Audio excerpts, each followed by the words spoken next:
भारत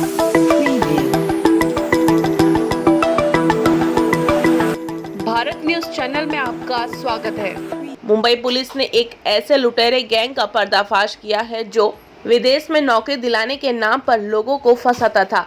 विदेश में नौकरी की चाहत रखने वाले कैंडिडेट का वीजा इमिग्रेशन बनाने के अलग अलग शहरों में कैंडिडेट को डॉलर लेकर बुलाते थे और फिर उसके साथ डॉलर की लूट की वारदात को अंजाम दिया करते थे। मुंबई के साकीनाका पुलिस स्टेशन में 7 दिसंबर को दो भाइयों ने शिकायत दर्ज कराई कि उनके साथ $11,000 की लूट हुई है। शिकायत में पुलिस को उन्होंने बताया कि उन्हें पंजाब से मुंबई बुलाया गया था और उन्हें इटली में जॉब दिलाने का झांसा दिया गया था। आरोपियों ने पीड़ित से बोला था कि आप इमिग्रेशन बनवाने के लिए साथ में डॉलर लेकर आए। जब यहाँ दोनों भाई मुंबई पहुँचे और इस गैंग के लोगों को यह कंफर्म हो गया कि यह डॉलर अपने साथ लेकर आए हैं, तो उन्होंने अपने कुछ गैंग के सदस्यों को इन्हें लेने के लिए उस होटल के पास भेजा जहां पर वे रुके हुए थे। आरोपियों ने इन्हें गाड़ी में बिठाया और इमिग्रेशन का काम करवाने के बहाने नवी मुंबई ले गए और एक सुनसान जगह पर उनसे $11,000 लूटकर फरार हो गए। इसके बाद यह मामला साकीनाका थाने में दर्ज किया गया, जिसके बाद पुलिस ने मामले की जांच पड़ताल शुरू कर दी। मुंबई जोन 10 के डीसीपी दत्ता नलावड़े के मुताबिक इस गैंग के 8 सदस्यों को गिरफ्तार किया गया है, जिसमें 3 की ट्रैवल एजेंसी है। बाकी 5 आरोपी उनके साथ काम किया करते थे। इस गैंग के सदस्य दिल्ली, पुणे, पंजाब और गोवा के रहने वाले बताए जा रहे हैं, जिन्हें वहां से गिरफ्तार किया गया है। इनके पास से करीब $4,000 बरामद किए गए हैं। डीसीपी मुंबई नलावड़े ने बताया कि वहीं पुलिस ने जानकारी देते हुए बताया कि यह गैंग अपने शिकार से कांटेक्ट करने के लिए ऐप के जरिए कॉल किया करता था और उनसे संपर्क बनाता था। फिलहाल पुलिस इस मामले में पूरे आगे जांच कर रही है। साकीनाका पुलिस स्टेशन में एक इंफॉर्मेशन रिसीव हुई थी, जिसमें कंप्लेनेंट का कहना था कि इनको साकीनाका के एरिया के एक होटल से इनोवा कार में से ले जाके न्यू मुंबई के मैकडोनल्ड्स के पास में लूटा गया है। इनसे प्रॉमिस किया गया था कि आपको एयरपोर्ट पे ड्रॉप करेंगे और इमिग्रेशन ऑफिसर को बता के उनके द्वारा आपको फॉरेन में ले जाने की अरेंजमेंट की जाएगी। इसमें हमने एक ऑफेंस दाखिल किया और इस ऑफेंस के इन्वेस्टिगेशन में अब तक हम 8 एक्यूज को अरेस्ट कर चुके हैं, जिसमें से 3 ट्रैवल एजेंट है, बाकी 5 जो है ट्रैवल एजेंट के लिए काम करने वाले लोग हैं। ये जो और भी इस इन्वेस्टिगेशन में सामने आया कि एक ऑर्गेनाइज गैंग है जो लोगों को लूर करता था कि आपको हम फॉरेन में भेजेंगे, वहां पे जॉब दिलवाएंगे, आपका इमिग्रेशन का प्रोसेस क्लियर करवाएंगे, आपको वीजा भी दिलवाएंगे। ये सब बताने के बाद टारगेट के पास कितने डॉलर्स है, कितना पैसा है और कितना पैसा वो ले जा सकता है, इसकी ये इंश्योर किया जाता था। ये सब इंश्योर करने के बाद इनको एयरपोर्ट के आसपास का होटल बुक करने के लिए कहा जाता था और ये होटल बुक होने के बाद हम आपको आज शाम में रिसीव करेंगे, हमारी गाड़ी आएगी, लोग आएंगे, वही लोग आपको इमिग्रेशन ऑफिसर के पास लेके जाएंगे और आपका इमिग्रेशन का प्रोसेस क्लियर करवा के आपको फॉरेन भेजा जाएगा, ये बताया जाता था। इस केस में कंप्लेनेंट को इसी तरह से होटल से रिसीव किया गया है कि इनोवा में इसको कलम्बोली के मैकडोनल्ड्स के पास लेके गए पूरा ग्रुप। वहां पे उनको बोला गया कि आपको कुछ देर वेट करना पड़ेगा, इमिग्रेशन ऑफिसर आ रहे हैं। उसके बाद उनको फिर से गाड़ी में बिठा के कलम्बोली से थोड़ा आगे जाने के बाद उनके पास के डॉलर्स, सेलफोन्स और जो भी वैल्यूएबल्स थे वो लूटे गए। इस केस में अब तक 8 लोगों को हम अरेस्ट कर चुके हैं। यूज की गई गाड़ी, उसकी नंबर प्लेट और कुछ डॉलर्स भी इसमें हम जब्त कर चुके हैं।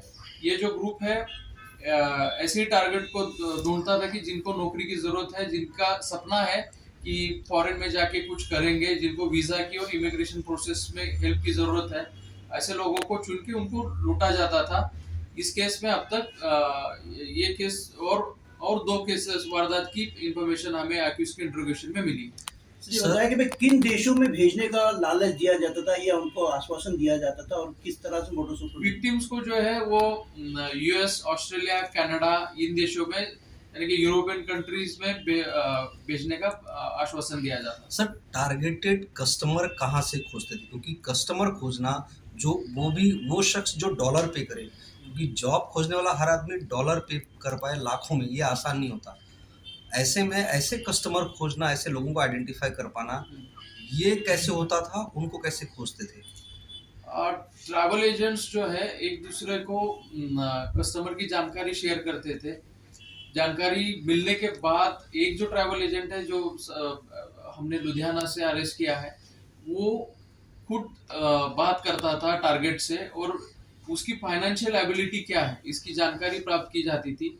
इसमें एक मिनिमम कंडीशन होती थी कि आपको कम से कम $10 लाख तो यानी कि इंडियन करेंसी $10 लाख तक की कन्वर्ट करनी होगी। और ये इंश्योर होने के बाद इनसे वीडियो मांगा जाता था कि आपने अरेंज कर लिया है, डॉलर के साथ और पैसे के साथ वीडियो प्रॉपर मांगा जाता था। फिर जब ये इंश्योर होता था कि पैसे आ चुके हैं तब इसको एग्जीक्यूट किया जाता। जैसे कि आप बता रहे हैं कि लुधियाना यानी आप पंजाब में या दिल्ली का भी आपने जिक्र किया कि वहाँ के ट्रैवल एजेंट टारगेटेड कस्टमर खोजते थे, तो फिर मुंबई के एजेंट के पास कांटेक्ट करके क्यों भेजते थे? क्या मतलब यहाँ पर उस क्राइम को एग्जीक्यूट करना आसान होता था, कस्टमर को बेवकूफ़ बनाना आसान होता था, इसलिए किसी और सिटी में भेजा जाता था और यहाँ पर भी ट्रैवल एजेंट कांटेक्ट में हुआ करते थे और एक इंटरस्टेट गैंग की कस्टमर कहीं और आइडेंटिफाई करना है, दिखाना कहीं और है, एग्जीक्यूट कहीं और करना है।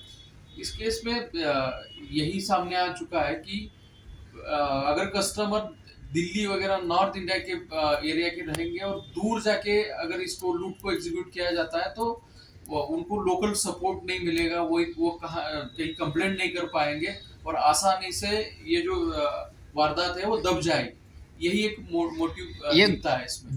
डॉलर मांगने के पीछे क्या रीजन है? डॉलर के पीछे क्या स्टोरी? डॉलर के पीछे ये विक्टिम्स को ये बताते कि इमिग्रेशन ऑफिसर्स हैं वो डॉलर्स में पैसे लेंगे, आपको वहां जाके डॉलर ही खर्चने के लिए लगेंगे।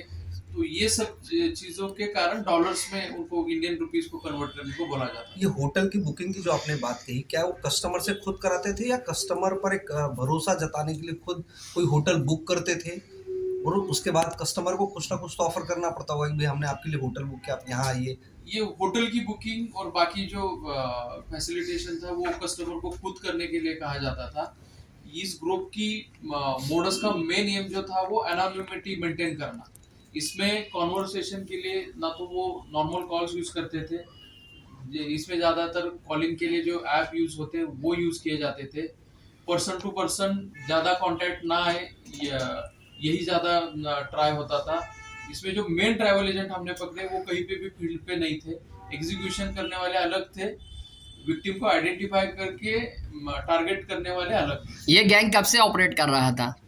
अभी तो हमें हमारे सामने एक पिछले 2-3 महीने में जो इन्होंने एग्जीक्यूशन किया है 2 घटनाओं का वो सामने आए, लेकिन हमें लगता है कि इंट्रोगेशन में और भी इंफॉर्मेशन कौन सा ऐप है? उस ऐप को पर्टिकुलर ऐप अब तो सामने आया होगा आपके पास, कौन से ऐप के जरिए करते? इसमें बोटिंग यूज किया है और बाकी भी बहुत सारे ऐप्स।